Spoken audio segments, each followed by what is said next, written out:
After you download the Give app, app permission to allow use the your app to location. use your permission. Give Allow access the app to use SMS. your SMS.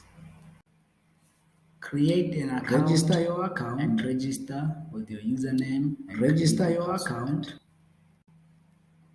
You can then add your emergency contacts onto the app. Add your emergency contacts will be the closest people to you who will receive your 3 SMS in case of emergency.